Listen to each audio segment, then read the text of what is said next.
다 함께 경건한 마음으로 묵상 기도하시면서 주일 낮 예배를 드리도록 하겠습니다. 흙은 여전히 땅으로 돌아가고 영은 그것을 주신 하나님께로 돌아가기 전에 기억하라. 던져다가 이르되 헛되고 헛되더라. 모든 것이 헛되도다. 일의 결국을 다 들었으니 하나님을 경외하고 그의 명령들을 지킬지어다. 이것이 모든 사람의 본분이라. 하나님은 모든 행위와 모든 은밀한 일을 선악간에 심판하시리라. 아멘. 사랑의 하나님 아버지 감사합니다. 저희들을 사랑해 주시고 또 저희들과 동행하시고 저희들 보살펴 주심을 감사를 드립니다. 오직 주님만을 바라보며 주님 뜻대로 순종하며 살아갈 수 있는 우리들 다 되게 하여 주시옵소서. 오직 하나님께만 영광 돌리며 살아가게 하여 주시옵소서. 감사하고 예수님의 이름으로 기도드리옵나이다. 아멘.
천사 소리 합하여 늘 찬송 드리네. 늘 찬송 드리네. 영축을 나를 살리려 그 영광 떠나서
함께 참회의 기도를 드리도록 하겠습니다. 하나님과 나만이 아는 죄를 참회하셔서 깨끗하게 용서받으시기 바랍니다.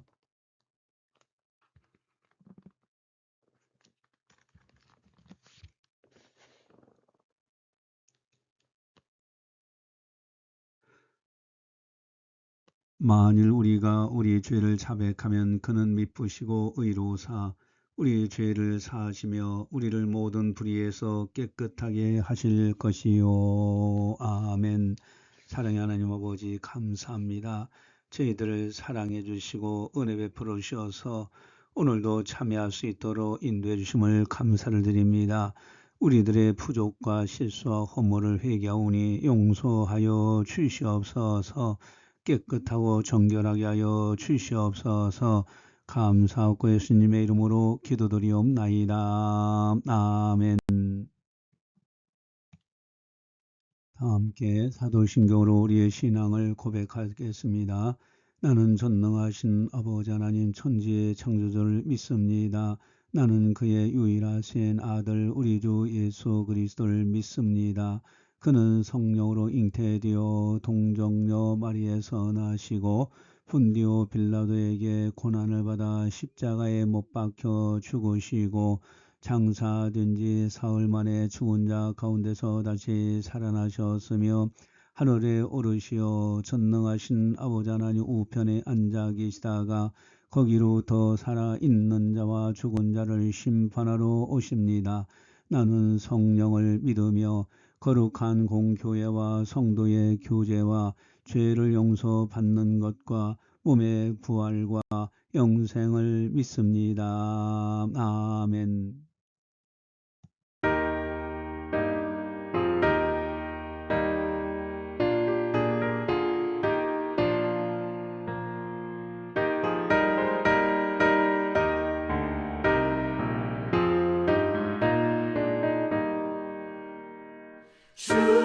주님께 영광 다시 사신 주 사망 권세 모두 이기시었네. 흰 옷 입은 천사 돌을 옮겼고 누우셨던 곳은 비어 있었네. 주님께 영광 다시 사신 주 사망 권세 모두 이기시었네. 부활의 주님 나타나시사 두려움과 의심 물리치셨네. 주의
이 시간 우리에게 주시는 하나님의 말씀은 고린도전서 15장 3절 4절 말씀입니다.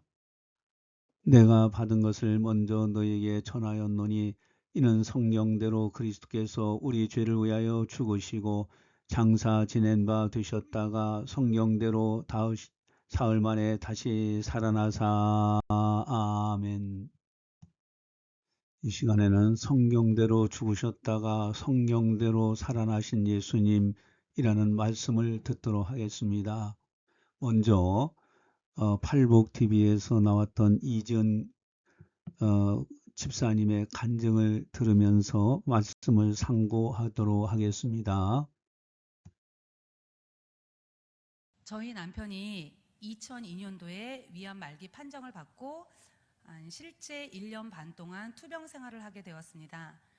투병 생활하는 남편을 제가 옆에서 지켜보면서 죽음이 이렇게 사람에게 한 번 죽는 것은 사람에게 정해져 있잖아요. 이렇게 히브리서 9장 말씀에도 나와 있고, 근데 이 죽음이라는 것이 제가 평상시에는 생각을 못 해봤는데 이 죽음이라는 게 얼마나 무섭고 두려운 것인지 제가 보게 되었습니다. 그리고 예수님의 부활의 복음이 어떻게 이 죽음의 공포를 한순간에 삼켜버리는지를 제가 실제로 경험하게 되었습니다. 그래서 오늘 이것에 대해서 간증을 하려고 합니다.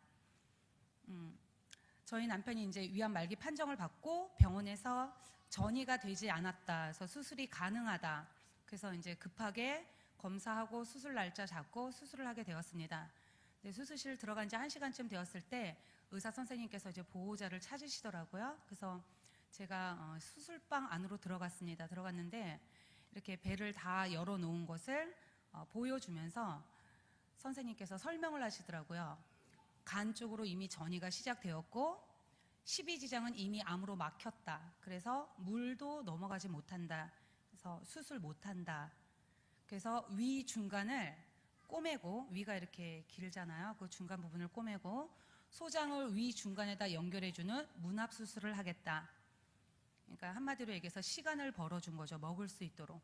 그래서 저희 부부가 선택할 수 있는 방법이 항암 치료밖에 없었습니다. 그래서 항암 치료를 하게 되었는데요. 그 남편이 항암 치료를 받는 동안 병원에 있으면서 암으로 죽어가는 사람들을 본의 아니게 많이 보게 되었습니다. 지금은 호스피스 병동이라든지 이런 요양 시설들이 많이 있어서 임종을 앞두게 되면 대부분 이제 그런 시설들로 옮기시잖아요. 근데 제가 있을 당시에는 병원에서 임종을 맞이할 수 있도록 해주셨습니다. 그래서 그냥 자연스럽게 암으로 죽어가는 사람들을 보게 되었습니다. 그리고 그때 당시 저는 불교 신자였습니다. 하나님이 살아계신지, 천국이 있는지, 지옥이 있는지 전혀 잘 모를 때였습니다. 관심도 없었고요. 그리고 이거는 눈에 보이는 것이 아니기 때문에 저도 전도 받았거든요. 하나님을 믿어라, 천국이 있다. 근데 이거 눈에 보이는 게 아니기 때문에 제가 믿을 수가 없었습니다. 그런데 그 암으로 죽어가는 사람들의 모습을 보면서 사람이 죽을 때 우리 눈에 보이지는 않지만 반드시 누군가가 온다는 사실을 제가 직감할 수 있었습니다.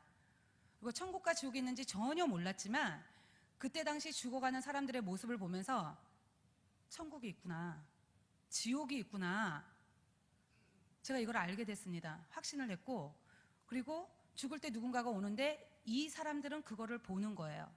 보고 두려움에 떨었습니다. 그러니까 두려움을 넘어서 공포 속에 떨었는데 제가 이 세상에서 표현할 수 있는 언어가 공포밖에 없어서 공포라고밖에 표현을 하지 못하겠는데 공포 그 이상입니다.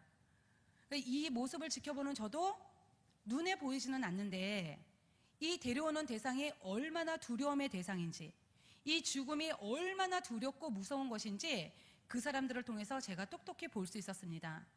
그리고 이 사람들은 죽을 때도 그 편안히 임종을 맞이하지 못하고 끝까지 삶의 줄을 놓지 않으려고 몸부림치는 것을 제가 봤습니다. 제가 병원에 있으면서 지금도 잊을 수 없는 한 사람이 있는데요. 그 환자의 이름은 제가 지금 잘 기억하지 못하는데 그 아내의 이름은 제가 지금도 잊을 수가 없습니다. 시간이 아무리 많이 지나도 절대 잊을 수 없을 것 같습니다. 이 아내의 이름이 정자였는데요. 이 아내의 남편도 저희 남편과 동일하게 위암 말기 환자이고 병원에서 사형 선고를 받은 상태이고 그리고 저희 남편의 상태와 동일하게 장이 막혀서 아무것도 먹지 못해서 기운이 하나도 없는 상태였는데, 이 상태에서 갑자기 그 아내 이름을 막 부르는 거예요. 제가 한번 그대로 해보겠습니다.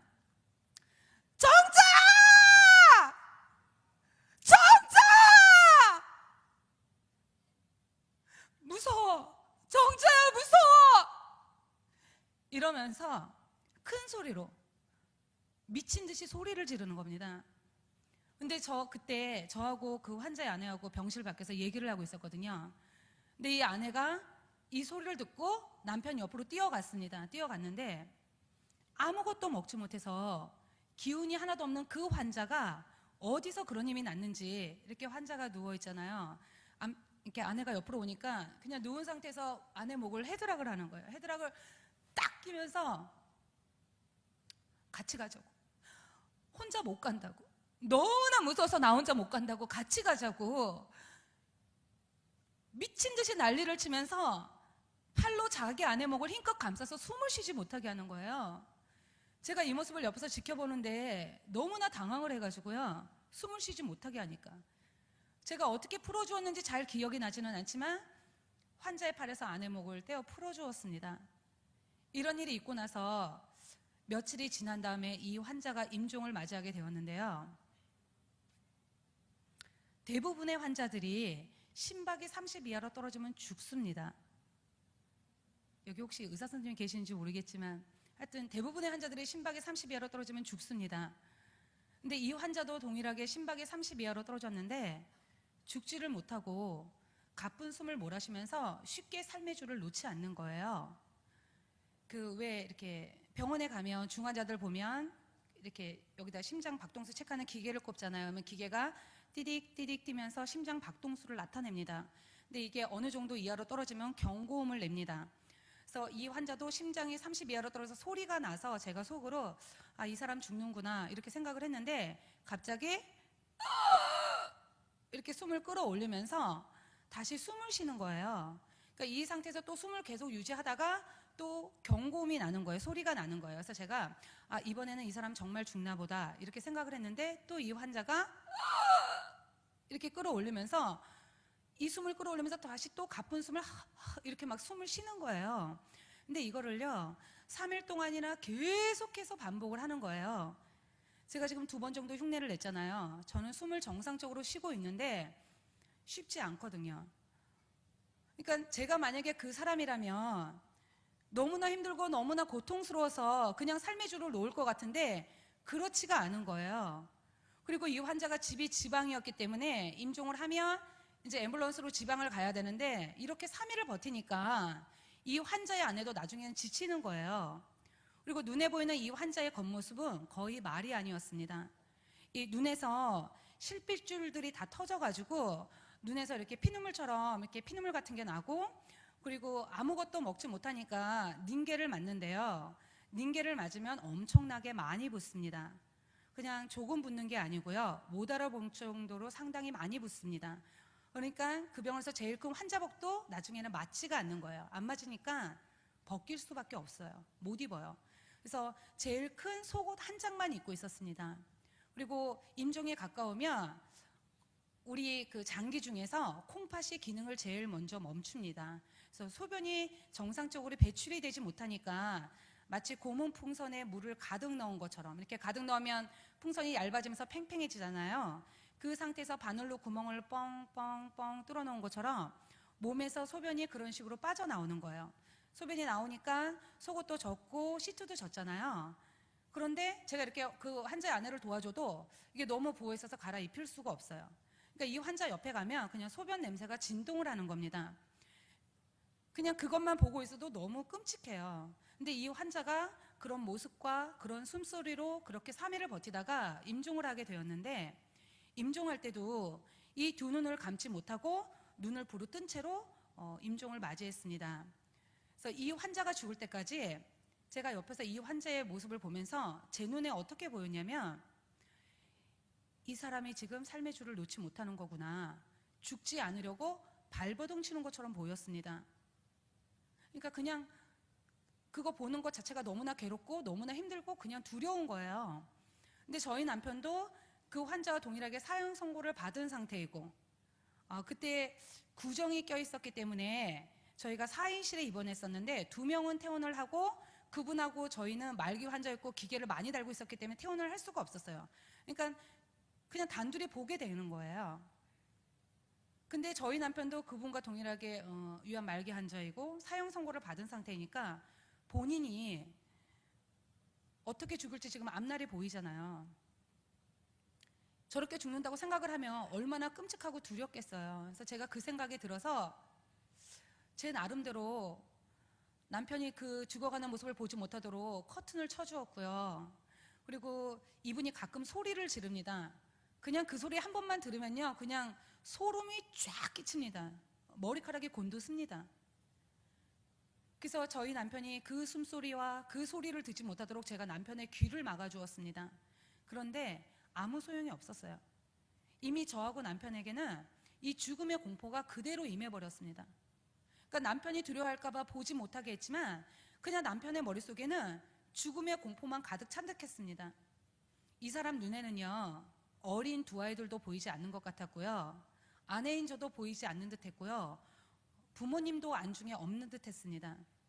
이 사람 입에서 나오는 모든 말은요, 오로지 편안히 죽고 싶다, 나 저 사람처럼 저렇게 죽고 싶지 않다, 나 편안히 죽고 싶어, 지은아 나 저거 싫어, 이것만을 계속해서 반복해서 이것만 말을 하는 거예요. 왜 영화나 TV 속 드라마를 보면 보통 사람이 죽을 때 남편이 아내에게 유언하잖아요. 내가 너를 그동안 사랑했다, 나 죽은 다음에 아이들 잘 부탁한다, 뭐 등등. 그거 다 거짓말이고요. 그런 유언 없었고요. 오로지 자신이 죽는다는 사실, 이거 하나, 이 사람 머릿속에는 죽음만 있는 거예요. 왜 마음에 가득한 것이 입으로 나오잖아요. 그게 어느 날 행동으로 나가기도 하고요. 그러니까 이 사람의 마음속과 이 사람 머릿속에는 자신이 죽는다는 거, 죽음 외에는 아무것도 보이지 않고 아무것도 들리지가 않는 거예요. 그런데 더 놀라운 사실은 뭐냐면요, 남편도 남편이지만 제가 이 죽음이 너무나 두려웠습니다. 실제 죽는 건 저 아니거든요. 제가 죽는 게 아니고 남편이 죽는 거예요. 저 그때 아주 건강했습니다. 그런데 이 죽음이 너무나 두려워서 제가 아무것도 생각할 수 없는 공황 상태가 되어버렸습니다. 누가 저희를 보니까 이렇게 혼이 나간 사람처럼, 넋나간 사람처럼 이렇게 앉아있다 그러더라고요. 그러니까 이 죽음의 문제가 저에게 실제가 된 겁니다. 한 번도 죽는다고 생각을 못 해봤는데 제가 죽음 앞에 실제로 서게 된 겁니다.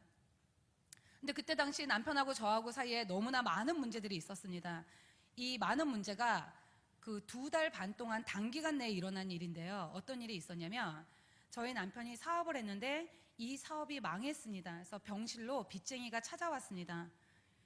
저희 남편이 하던 사업 중에 건축 계통이었는데 빌라를 짓는 것이 있었는데 마지막 입원을 하고 가망이 없다는 것을 이제 현장 소장이 알게 되면서 그 건축 초기 자금을 들고 도망을 갔습니다. 그래서 저희 몰랐는데 나중에 건축주가 병실로 찾아와서 그때 알았습니다.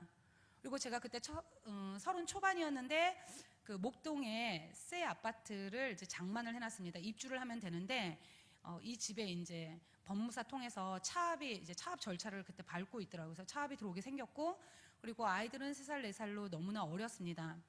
그리고 회사를 운영할 수 없어서 아주 너무나 친한 친구인데 절대 배신할 친구라고는 꿈에도 생각을 못 해봤는데 그 친구에게 회사를 맡겼는데 이 친구가 회사 돈 다 빼돌리고 세금 계산서 그 부가세도 내지 않는 바람에 엄청난 세금 폭탄을 우리 부부에게 안겨주었습니다.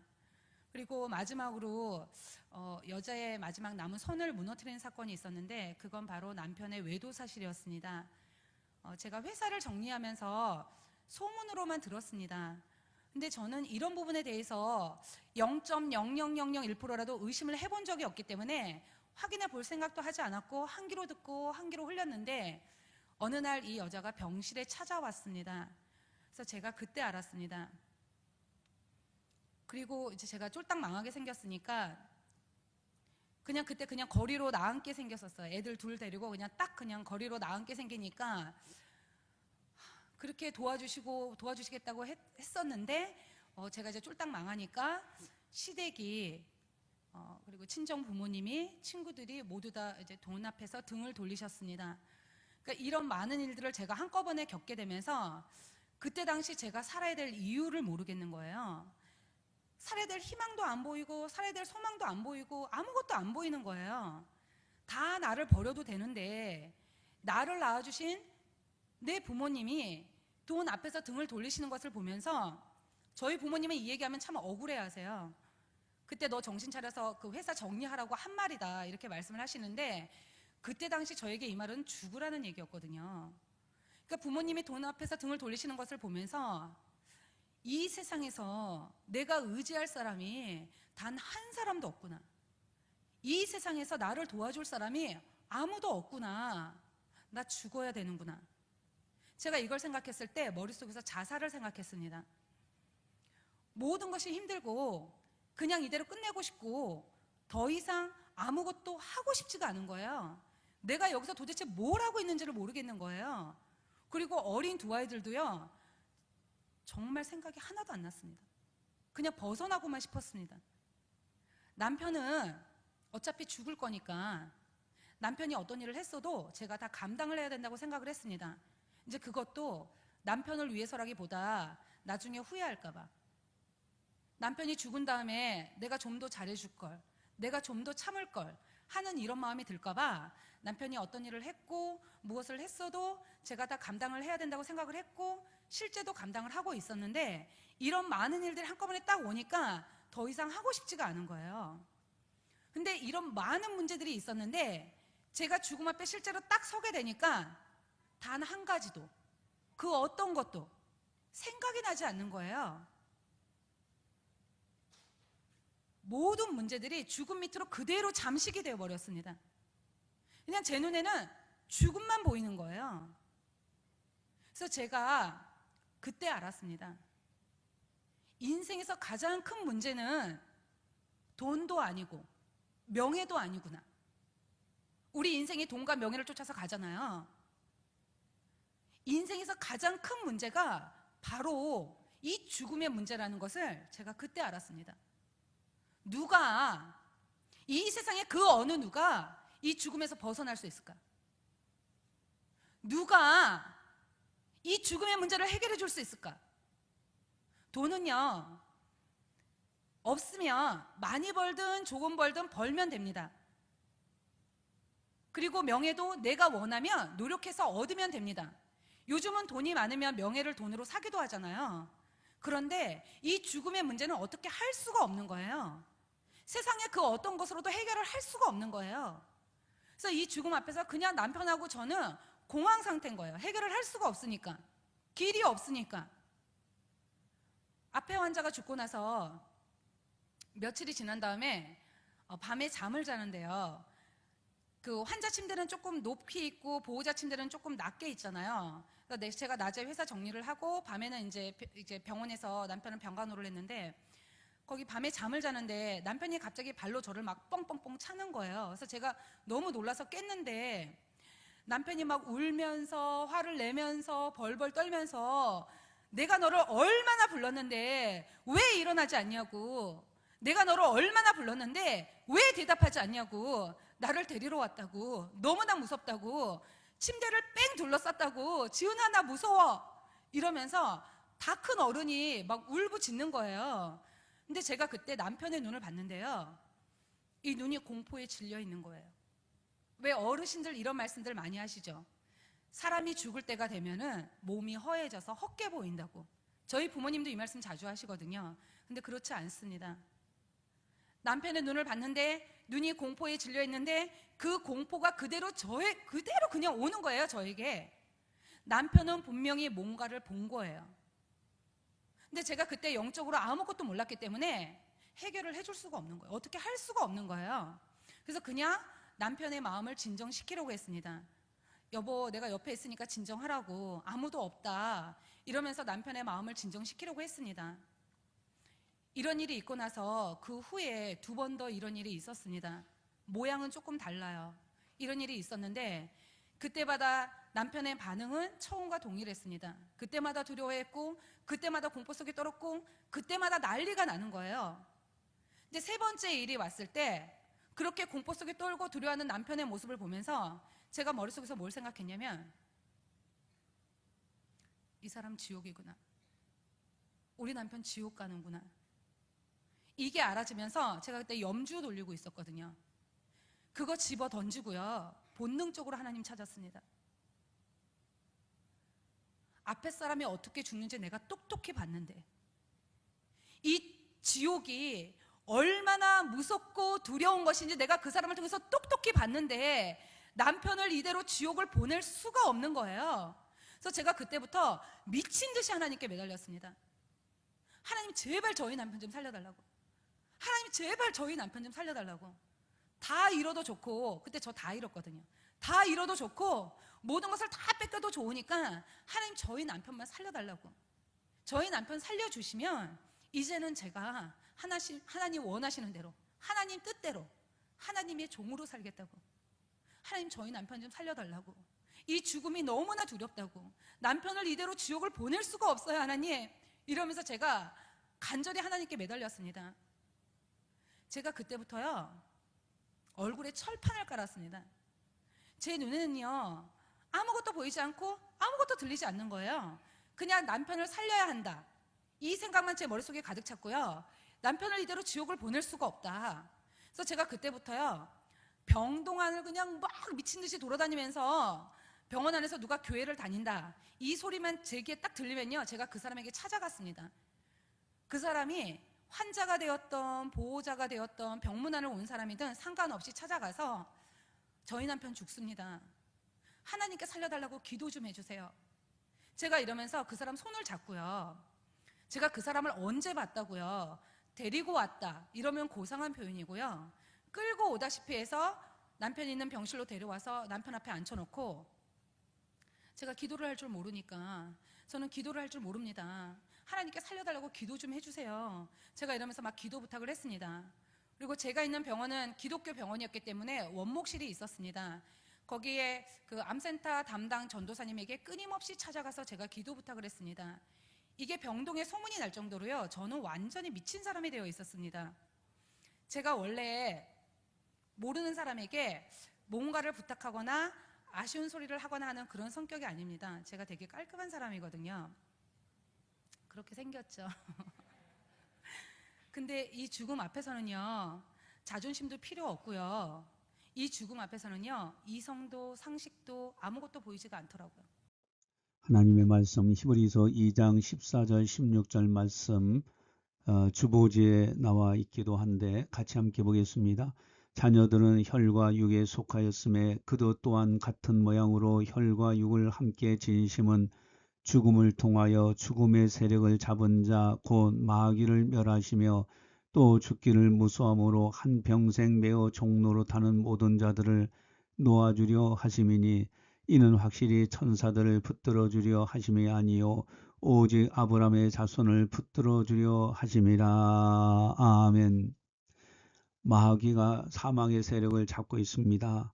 그렇기 때문에 마지막 죽어갈 때 믿지 않는 사람들은 두려움과 공포에 휩싸여 합니다.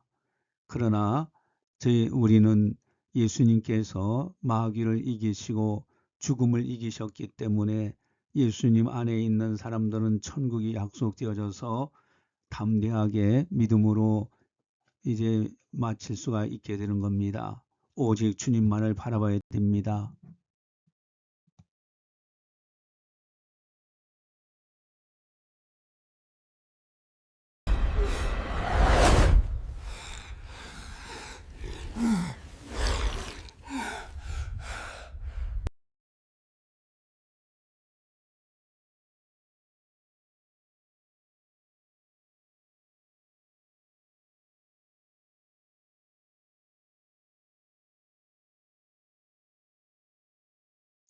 하나님의 말씀 같이 보겠습니다.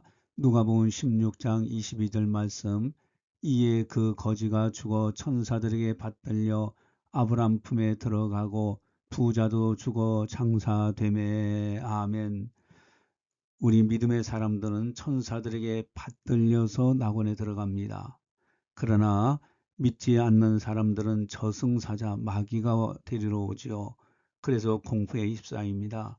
그러나 우리들은 천사들에게 받들려 가기 때문에 영원한 안식, 기쁨의 나라로 들어가게 됩니다. 그냥 남편을 살려야 한다. 이거 하나. 이것만 있었습니다. 근데 이런 저에게 하나님께서 정확히 남편이 죽기 2주 전에 저의 기도에 응답하셔서 이제 한 언니를 보내주셨습니다. 이 언니는 춘천 한마음교회를 출석하고 계셨는데요. 이 언니가 이제 그 전도사님의 부탁을 받고 저희 부부에게 기도를 해주러 오셨다고 말씀을 하셨습니다. 왜 대학병원 가면 암센터, 심장센터 이렇게 각각의 센터들이 있잖아요. 저도 봉사를 해봐서 아는데 이 언니는 원래 암센터 담당이 아니에요. 자기 센터에서만 움직여야 되거든요. 근데 그 전도사님께서 암센터에 가면은 몇 호실에 누구누구라는 환자가 있는데 이 환자는 가서 기도를 꼭 해줘야 된다. 그래서 퇴근하기 전에 기도를 해주고 가라. 그래서 그 기도 부탁을 받고 저희 부부에게 기도를 해주러 왔다고 이렇게 말씀하셨습니다. 그러니까 이게 하나님의 인도하심이었습니다. 근데 이 언니가 저희 부부에게 와서요, 어떤 많은 말씀들을 한 것도 아니고요, 그리고 성경을 막 펴가지고 많은 성경 구절을 또 찾아준 것도 아니고요, 뭐라고 말씀을 하셨냐면 하나님이 이 땅에 사람으로 오셨고, 저희와 동일한 사람 100% 사람으로 오셨고, 이분이 우리 죄 때문에 십자가에서 죽으시고 부활하셨다, 이렇게 말씀하셨어요. 제가 이 말을 듣는데요, 너무 깜짝 놀랐습니다. 제가 이 말을 듣는데요, 그 자리에 털썩 주저앉아가지고 기절초풍하는 줄 알았습니다. 부활이라는 두 글자가 너무나 선명히 분명히 제게 들리면서, 부활? 뭐야? 죽음이 끝이 아니라는 거잖아. 우리 부부는 죽음이 너무나 두려워서 어떻게 하지도 못하고 이 죽음 앞에서 공황 상태가 되어 있는데 부활이라니, 그럼 죽음이 끝이 아니잖아. 그럼 예수님이 하나님이네? 이게 그냥 한순간에 알아졌습니다. 그래서 제가 언니한테 따지듯이 물었습니다. 제가 이 얘기하면 많이 웃으시는데요, 웃지 마세요. 저는 정말 심각했습니다. 하나님이 언제 왔다 가셨냐고. 그랬더니 언니가 2000년 전에 왔다 가셨다는 거예요. 그래서 제가 벌써 왔다 가셨냐고. 이분이 부활하셨으면 하나님이 맞다고. 부활로 예수님이 누구신지 알아지니까 내가 이분을 믿지 않았구나. 그래서 제가 언니에게 저는 정말 예수님이 하나님인 줄 몰랐다고. 전 정말 몰랐거든요. 그리스 로마 신화에서 나오는 것처럼 신화가 사람이 만든 거잖아요. 그런 것처럼 예수님도 교회 다니는 사람들, 그 사람들이 만든 신인 줄 알았지 예수님이 살아계신 하나님인 줄 전 정말 몰랐거든요. 그래서 제가 나 정말 몰랐다, 내가 이분을 믿지 않았다, 제가 막 언니한테 흥분하면서 내가 이분을 믿겠다고, 예수님을 믿겠다고 말을 했습니다. 제가 남한테 피해 주는 것도 싫어하고 피해 받는 것도 싫어하고, 그리고 되게 성실하게 살았습니다. 저 나름대로 남한테 피해 안 주면서 착하고 성실하게 살았는데, 이런 많은 일들이 한꺼번에 나에게 왜 이게, 나는 착하고 성실하게 살았는데 왜 이게, 이 많은 문제들이 나에게 한꺼번에 생겼나 하는 이런 마음이 들면서 제 평생에 한 번도 하나님 찾은 적이 없으면서 큰일이 딱 생기니까 제가 원망을 하나님께 하고 있더라고요. 그 병원에 가면 5층에 예배당에 있는데 제가 맨 처음에 하나님이라고도 안 그랬어요. 용서하세요. 제가 그때는 몰라서 그랬어요. 제가 막 삿대질하면서 당신이라고 그랬어요. 당신 나한테 왜 이러시냐고. 내가 뭘 그렇게 잘못해서 이걸 내가 한꺼번에 다 겪어야 되냐고. 나한테 왜 이러시냐고. 이러면서 제가 1시간 동안 막 그냥 삿대질하고 막 울고, 그냥 그러다가 이제 1시간 만에 살려달라고 무릎을 꿇었는데, 제가 이렇게 하나님을 원망을 했습니다. 근데 부활 이 땅에 없는 거잖아요. 하나님이 부활로 믿을 만한 확실한 증거를 주셨는데도 내가 이분을 믿지 않고 내 육체가 원하는 대로, 내 마음이 원하는 대로 내가 주인 돼서 산 삶의 결과가 이 모양 이 꼴이더라고요. 누구 때문도 아니고 환경 때문도 아니고 내가 이분을 주인으로 믿지 않았기 때문이구나, 이게 알아지면서 예수님을 믿지 않은 죄, 아들을 보내서 십자가에서 죽여서 부활로 믿을 만한 증거를 주셨는데도 불구하고 이분을 마음에서 배척한 죄, 요한복음 16장 9절의 죄, 이 죄를 하나님께 회개했습니다. 그리고 예수님을 마음의 주인으로 영접하였습니다. 저희 남편이 말기 암 환자였기 때문에 말기가 되면은 진통이 너무 심합니다. 그래서 진통제 중에서 가장 강한 마약성 진통제 중에 몰핀이라고 있습니다. 이거를 맞으면요, 맨 처음에는 농도를 낮게 맞다가 점점 세게 맞는데요, 맞으면 말도 어눌하게 하고 소리도 잘 듣지를 못합니다. 그리고 죽기 2주 전이었기 때문에 동공이 거의 풀려있는 상태였는데, 이 동공을 모으면서 너무나 간절한 눈빛으로 저희 남편도 이 복음을 들었고, 우리 부부는 예수님을 마음의 주인으로 영접하였습니다. 이 부활을 듣는 순간 죽음의 공포가 한순간에 확 사라지고 마음의 평강이 임하는 것을 제가 알 수 있었습니다. 그 중심에서 떨리던 그거, 여기서부터 떨던 그거, 그게 확 사라지고 마음의 평강이 쫙 임하는 거예요. 예수님의 부활이 죽음의 공포를 한순간에 삼켜버렸습니다. 할렐루야.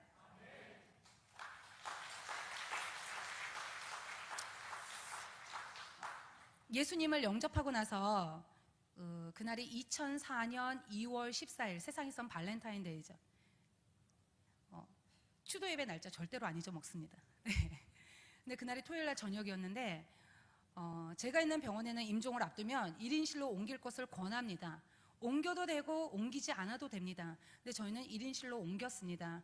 그리고 저희 시어머니께서 간호사셨기 때문에 지은아 오늘은 날 넘기겠다, 그래서 집에 갔다가 내일 오시겠다 하시고 집에를 가셨습니다. 그래서 1인실에 단둘이 있게 되었는데, 제가 그 주는 나를 기르시는 목자요, 이 찬양이 생각이 났습니다. 제가 어릴 때 들었던 것 같아요. 근데 잘 기억이 나지는 않지만 제가 아는 대로, 아는 만큼 남편에게 불러주었습니다. 불러주고, 당신 이제 편안히 가라고, 제가 금요일날까지 회사를 모두 다 정리를 했었거든요. 이제 모든 걸 다 정리했으니까 당신 이제 편안히 가라고, 그리고 당신 천국 가서 하나님 만나면 내가 아이들을 잘 키울 수 있도록 당신이 직접 하나님께 부탁을 해라, 제가 이렇게 얘기를 했어요. 그러고 나서 조금 있다가 남편의 맥박이 막 떨어지기 시작하는 거예요. 근데 저희 남편도 맥박이 30쯤 되었을 때 놀라운 일이 벌어졌어요. 그리고 남편은 소천을 하였습니다. 하나님의 말씀 고린도전서 15장 3절 8절 말씀입니다. 내가 받은 것을 먼저 너에게 전하였노니 이는 성령대로 그리스도께서 우리 죄를 위하여 죽으시고 장사 지낸 바 되셨다가 성령대로 사흘 만에 다시 살아나사 게바에게 보이시고 후에 12 제자에게와 그 후에 500의 형제에게 일시에 보이셨나니 그 중에 지금까지 대다수는 살아있고 어떤 사람은 잠들었으며 그의 야고보에게 보이셨으며 그의 모든 사도에게와 맨 나중에 만삭되지 못하여 난 자 같은 내게도 보이셨느니라. 아멘. 바울 사도가 예수님을 믿는 사람들을 핍박하며 죽이려고 했던 사람입니다. 그러나 그가 완전히 180도 달라져서 새 사람이 되어져서 이제는 목숨 걸고 예수님을 믿으라고 전파하는 전도자의 삶을 살게 됩니다. 그 이유가 뭔가? 부활의 주님을 만났기 때문에 그렇습니다. 부활, 참으로 사람이 다시 살아날 수만 있다면은, 그래서 지금도 살아계신다면은 그분이야말로 메시아고 그리스도라는 사실입니다. 성경에 능통했던 바울이 성경대로 죽으셨다가 성경대로 살아나신다는 것을 알고 있었습니다. 그런데 많은 사람들이 예수님의 부활을 증언했습니다. 12 제자뿐만 아니라 500여 형제가 일시에 보았고 주님, 부활하신 주님과 대화도 하고 또 생활도 하고 가르침을 받았습니다. 그리고 이제는 그 증인들만 있는 것이 아니라 맨 만삭되어 나지 못한 자 같은 바울에게도 부활의 주님이 만나주셨습니다.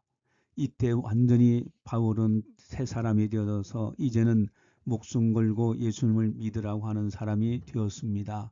우리들도 부활의 주님을 알고 오직 예수로만 살아가야 될 것입니다.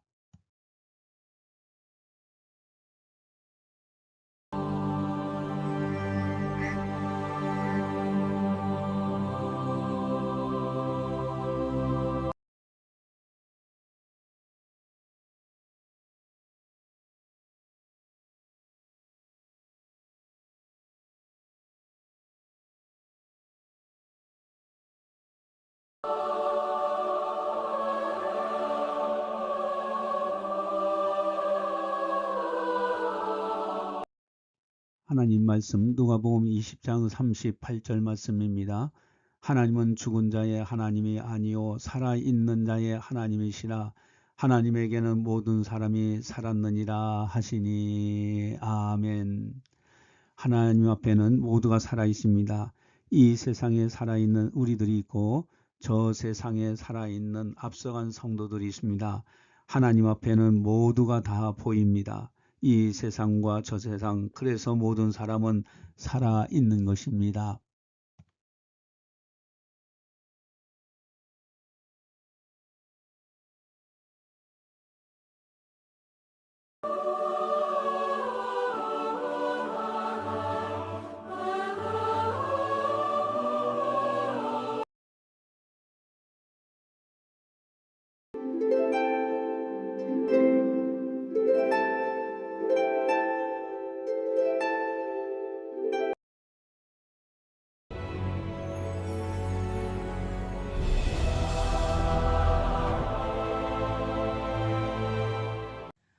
어떤 놀라운 일이 일어났냐면요. 마지막 입원을 하고 이제 장이 다 막혀서 이제 막 위로 막 애기 다 올라오고 이럴 때 마지막 입원했을 때 그 2달 반 동안 아무것도 먹지 못해서 그 얼굴은요 해골처럼 뼈만 남아 있었고요.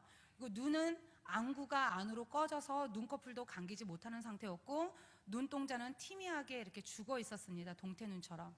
그리고 입이 계속 마르기 때문에 제가 꺼즈에 물을 묻혀서 계속 제가 입술과 혀를 닦아주었는데 혀를 제가 이렇게 만져보니까 이렇게 돌처럼 굳어져 있더라고요. 그리고 혼수 상태였습니다. 근데 이 상태에서 남편의 맥박이 이제 갑자기 막 떨어지기 시작한 거예요. 그래서 제가 의사 선생님을 불렀는데 선생님이 도착하시기도 전에 맥박 한 30쯤 되었을 때 이 사람이 이렇게 환하게 웃는 거예요. 한박 웃음이 되도록, 입술이 얼굴이 반을 차지하도록. 제가 이 모습을 보는데 너무 깜짝 놀랐습니다. 제가 앞에서 지금 남편의 상태를 말씀드렸잖아요. 절대 있을 수 없는 일인데, 절대 웃을 수 없는 상황인데 이 사람이 웃는 거예요. 그래서 제가 이렇게 딱 내려다보면서 이 사람 왜 웃지? 누가 데리러 왔는데 어이없어서 웃는 건가? 그것도 아닌 것 같고, 그럼 그동안 나한테 고맙다고 웃는 건가? 그것도 아닌 것 같고, 왜 웃는지를 모르겠는 거예요. 근데 그렇게 환하게 웃고 있다가 남편의 심장이 이렇게 띠 하고 멈추는 순간 그 남편의 얼굴이 원래의 얼굴로 돌아갔습니다. 그래서 제 임종을 저 혼자 봤기 때문에 이거를 그 누구에게도 말을 하지 않았어요. 정말 말 안 했어요. 왜 안 했냐면 이걸 누가 믿어줄까? 얼굴이 형상이 그런데 이걸 웃었다 이러면 이걸 누가 믿어줄까? 나를 미친 사람 취급할 것 같아가지고 제가 말을 안 했습니다. 남편을 보내고 나서 저의 하루 일과는 아침에 일어나면 그 아이들을 데리고 그 남편의 유골이 안치되어 있는 낙골당에 가서 시간을 보내고, 또 오후가 되면 일산 호수공원으로 넘어와서 시간을 보낸 다음에 저녁이 되어서 집으로 돌아갔습니다. 제가 이 삶을 왜 계속해서 반복했냐면 혹시 이제 그런 마음 아시려는지 모르겠는데, 이렇게 모든 걸 함께 했고 모든 거를 대화했고 했던 그 사람이 갑자기 없어지니까 이 빈자리가 너무나 큰 거예요. 너무 크고 허전한 거예요. 이걸 어떻게 할 수가 없는 거예요. 그래서 제가 그런 삶을 계속해서 반복을 했습니다. 이제 그런 저에게 처음 저에게 부활의 복음을 전해주었던 언니의 권유로 2004년 5월 달에 춘천 한마음교회를 가게 되었습니다. 그러니까 제가 태어나서 교회를 처음 간 거죠. 갔는데 강대상에서 목사님께서 설교를 하시는데 목사님의 장모님의 소천할 당시를 말씀하고 계셨어요. 근데 목사님 뭐라고 말씀하셨냐면, 네가 네 어머니를 사랑하는 것보다 내가 더 네 어머니를 사랑한다. 목사님이 이렇게 말씀하셨는데 이 말씀이 저에게는 이렇게 들리는 거예요. 지은아, 네가 네 남편을 사랑하는 것보다 내가 더 네 남편을 사랑한다. 지금 나와 함께 있다. 이렇게 들리는 거예요. 어떤 신비한 음성이 들린 게 아니고요, 마음에서부터. 저 이런 거 처음 들어봤는데 마음에서부터 이렇게 큰 확신감도 확 들리는 거예요. 그래서 제가 이 사람 천국 같구나. 우리 남편 천국 같네? 제가 이게 알아지면서 제가 아이들한테 가서, 야 얘들아, 니네 아빠 천국 가셨어. 우리가 나중에 가서 만나면 돼. 제가 이렇게 얘기를 해주었습니다. 그 다음부터 제가 남편에 대한 모든 생각을 접었고요. 제가 접으려고, 잊으려고 노력한 게 아니고요. 남편이 천국 간 게 너무나 확실하고 내가 나중에 가서 만나면 되니까 남편에 대한 모든 생각이 그냥 일순간에 끊어졌습니다. 끊어졌고 제가 그 뒤로 납골당도 가지 않았고 남편에 대해서 그 어떤 생각도 나지 않았고 이게 머리에 꽂은 그 하얀 핀이 있잖아요. 그것도 제가 뽑아서 버렸습니다. 그 남편이 죽은 다음에 아내로서 가질 수 있는 마음들 있잖아요. 남편에 대한 아쉬움도, 남편에 대한 안타까움도, 남편에 대한 미안함도 그 어떤 것도 생각이 나지 않았고 마음에 평강이 임했습니다. 이런 일이 있고 나서 춘천 한마음교회를 갔다 오고 나서 시간이 좀 지난 다음에 제가 하나님께 기도를 했었는데요. 어떤 걸 기도를 했었냐면, 하나님, 남편이 천국 간 건 너무나 확실하고 맞는데요. 그런데 하나님, 제 기도에는 응답하지 않으셨잖아요. 제가 분명히 병원에 있을 때 남편을 살려달라고 기도했는데 하나님 어쨌든 데려가셨잖아요. 그러니까 제 기도에는 응답하지 않으셨다고. 제가 이거를요, 한 번 기도한 게 아니고요, 아주 여러 번 많이 기도했습니다. 이제 그러던 어느 날 새벽 기도 중에 하나님께서 관점을 바꿔주셨습니다. 사람의 눈으로 볼 때 사람이 이렇게 살아서 걸어 다녀야지만 저는 사람이 살아있다고 생각을 했거든요. 근데 하나님의 눈으로 볼 때 사람이 살아서 걸어 다녀도 그 영이 하나님께 대해서 죽어 있으면 이 사람은 지금 죽어 있는 사람인 거예요. 왜냐하면 죽으면 지옥이니까. 그리고 하나님의 눈으로 볼 때 이 육신이 죽었어도 그 영이 하나님께 대해서 살았으면 이 사람은 살아있는 사람인 거예요. 왜냐하면 영혼이 천국이니까. 죽음은 천국으로 가는 그냥 관문인 거예요. 이거를 기도 중에 알려주시는데 이게 그 남편이 죽고 나서 그 찌꺼기들 이런 것들이 확 없어지면서 하나님이 내 기도에 응답하신 것이 맞구나. 내 기도대로 정말 우리 남편을 살려주셨구나. 하나님 내 기도에 응답하셨구나. 이게 제가 너무나 정확해지면서 마음에 그때부터 모든 찌꺼기들이 싹 사라지고 마음에 완전히 평강이 임했습니다. 예수님이 부활로 죽음이 끝이 아니라는 것을 우리에게 직접 보여주셨고, 그 다음에 부활하셨는데 이런 썩을 몸으로 부활하신 게 아니라 신령한 몸으로 부활하셨잖아요. 고린도전서 15장에 잠자는 자의 첫 열매가 되셨다고 그랬거든요. 그 몸은 드시기도 하시고 누가복음에 시공간도 초월하시고 그 몸으로 천국에서 사는 거라는 걸 우리에게 보여주셨잖아요. 그러니까 부활로 산 소망을 주셨기 때문에 제가 더 이상 뒤돌아보거나 슬퍼하지 않았습니다. 이 부활의 복음이 저를 살렸습니다. 이 부활의 복음이 저와 남편과 아이들 그리고 우리 가정을 살렸습니다. 너무나 힘들고 너무나 고통스러운 시간들이었는데 부활하신 예수님 한 분만 제가 딱 붙들고, 정말 부활하신 예수님 한 분만 딱 붙들고 모든 것을 이길 수 있었고요. 너무 길고 남편이 소천하고 나서도 좀 여러 가지 문제가 있었는데 너무 길고 너무 어두운 터널이었는데 제가 이분 한 분만 딱 붙들고 말씀 한마디 주시면 그 말씀 딱 붙들고 이렇게 그 어두운 터널 이렇게 쭉 제가 빠져나올 수 있었습니다. 그 빠져나올 때요, 힘들 줄도 몰랐습니다. 그냥 세상 온데간데 없고 주님하고 나만 보이고 전능자 하나님이 내 아버지가 되셨으니까 집이 없으면 어때? 천지를 만드신 분이 내 아버지인데. 정말 제가 이렇게 기쁨 가운데 빠져나왔습니다. 하나님의 말씀 고린도전서 15장 55절에서 58절 말씀, 사망아 너의 승리가 어디 있느냐? 사망아 내가 쏘는 것이 어디 있느냐? 사망이 쏘는 것은 죄요 죄의 권능은 율법이라. 우리 주 예수 그리스도로 말미암아 우리에게 승리를 주시는 하나님께 감사하노니, 그러므로 내 사랑하는 형제들아 견신하며 흔들리지 말고 항상 주의 일에 더욱 힘쓰는 자들이 되라. 이는 너희 수고가 주 안에서 헛되지 않은 줄 알미라. 아멘. 사망을 이기신 예수님, 따라서 우리들도 사망을 이기게 됩니다. 부활의 자녀로 살아가게 되는 것입니다. 저 아름다운 천국에 들어가게 됩니다. 그렇기 때문에 어떤 것도 헛된 것이 없습니다. 주를 위해서 수고하는 것 다 열매 맺고 상급이 됩니다. 오직 주님만을 바라보고 주님의 뜻을 이루고 주님께서 원하시는 일들을 행하며 살아가야 될 것입니다.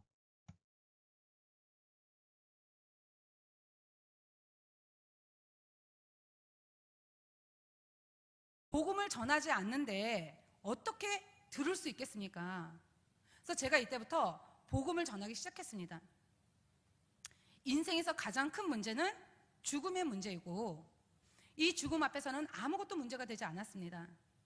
내가 오늘 죽는데 돈이 아무리 많으면 뭐합니까? 내가 오늘 죽는데 명예가 아무리 높아도 그게 나에게 무슨 소용입니까? 내가 오늘 죽는데 인간관계에 걸려 있다면, 원수 맺은 게 있다면 용서하지 못할 것이 없더라고요. 내가 오늘 죽는데 그 앞에서는 아무것도 문제가 되지 않았습니다. 인생에서 가장 큰 문제는 죽음의 문제이고, 이 죽음의 문제는 이 세상의 그 어떤 것으로도 절대 해결할 수가 없었습니다. 오직 예수님이 부활로 이 죽음의 문제를 해결해 주셨습니다. 저는요, 죽음을 해결받은 자입니다. 제가 이게 알아지면서 하나님 저 좀 빨리 데려가시라고. 나 여기 왜 살아야 되는지 모르겠는 거예요. 그래서 그 나라가 더 좋으니까 저를 빨리 데려가시라고. 근데 하나님께서 사명이 있다고, 그거 감당하고 나중에 오라고 이렇게 말씀하시더라고요. 전능자 하나님께서 이 땅에 사람으로 오셔서 부활로 인생에서 가장 큰 죽음의 문제를 해결해 주셨습니다. 히브리서 2장에 나와 있잖아요. 죽음의 종로로 타는 모든 자들을 놓아주려 하신다고. 예수님이 십자가에서 죽으시고 부활하셔서 사망의 권세를 깨뜨리셨고, 승천하셔서 지금 하늘 보좌편에 살아계시고, 하늘과 땅의 모든 권세를 가지시고 만왕의 왕이시고 만유의 주인이신 이분이 내 안에 들어오셔서 영원토록 나와 함께 하시는데 아무것도 문제될 것이 없더라고요. 죽음의 문제를 해결받았는데 뭐가 문제가 되겠습니까? 죽음을 해결받은 건 인생의 모든 문제를 해결받은 거예요. 이분이 나와 함께 하시는데 못할 것이 없더라고요. 제가 이렇게 알아지면서 너무나 감격이 돼가지고 빌립보서 4장 13절의 말씀처럼 나에게 능력 주시는 자 안에서 내가 모든 것을 할 수 있다. 바울의 고백이 무슨 고백인지 제가 알게 되었습니다. 저는 인생에서 가장 큰 것을 해결받았습니다. 죽으면 이 썩을 몸 벗고 신령한 몸을 입는데 이분이 나와 함께 하시는데 두렵지가 않은 거예요. 하나님의 말씀 디모데후서 4장 1절에서 2절 말씀, 하나님 앞과 살아있는 자와 죽은 자를 심판하실 그리스도 예수 앞에서 그가 나타나실 것과 그의 나라를 두고 엄히 명하노니 너는 말씀을 전파하라. 때를 얻든지 못 얻든지 항상 힘써라. 범세 오래 참음과 가르침으로 경책하며 경계하며 권하라. 아멘. 우리들은 그렇기 때문에 오직 예수 복음 전도 선교, 이것이야말로 생명과도 같은 것입니다. 이 어마어마한 사명을 받았습니다. 그래서 오늘도 만나는 사람들 이제 전도해야 되고 또 강권하여 하나님 아버지 집을 채우는 자들이 되어야 될 것입니다.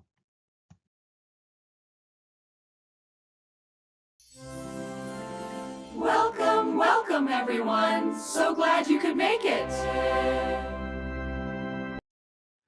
교회 소식은 주보지를 참고하시기 바랍니다. 전도 한 사람이 한 생명 살리는 거 꼭 실행하시기 바랍니다.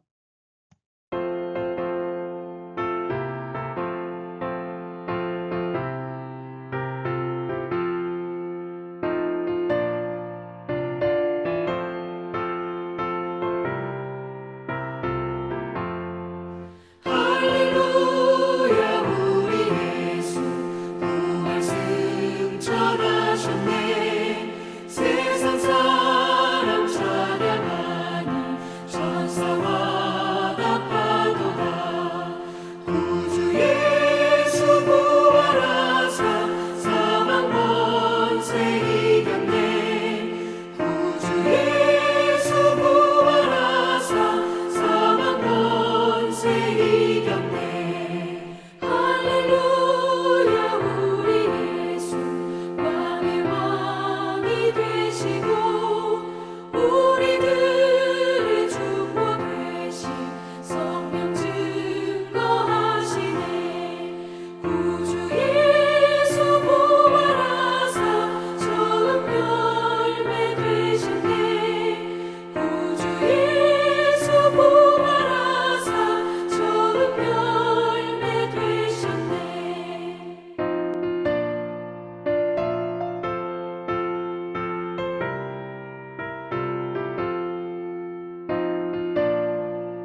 기도하시겠습니다. 사랑의 하나님 아버지 감사합니다. 저희들을 사랑해 주시고 은혜 베풀어 주셔서 하나님 아버지 앞에서 아름답게 살아갈 수 있도록 은혜 베풀어 주심을 감사를 드립니다. 지난 날 되돌아보면 모든 것이 하나님 아버지의 은혜로 여기까지 이르게 된 것을 고백합니다. 사랑하는 성도들 주님의 은혜에 감사해서 정성껏 예물을 드립니다. 주님 기쁨으로 받아 주시옵소서. 이 예물 사용되는 것에 주님 뜻이 이루어지게 하여 주시옵소서. 영광 받아 주시옵소서. 감사합니다. 항상 믿음으로 이길 수 있도록 늘 영혼이 잘된 같이 범사가 잘되고 강건하리란 축복으로 채워 주시옵소서. 감사하고 예수님의 이름으로 기도드리옵나이다. 아멘. 기도하시겠습니다. 이제는 우리 주 예수 그리스도의 은혜와 하나님 아버지의 무한하신 사랑하심과 성령님의 감화 교통 역사 교제 인도하심이 거룩한 날 맞이하여 하나님 아버지 앞에 영광 올려드리는 모든 성도들 머리머리 위에 섬기는 가정과 직장과 사업장과 교회와 나라와 민족 위에 세계 만방의 복음을 전하는 선교사님들 사역 위에 이제로부터 영원까지 함께 하시기를 간절히 축원하옵나이다. 아멘.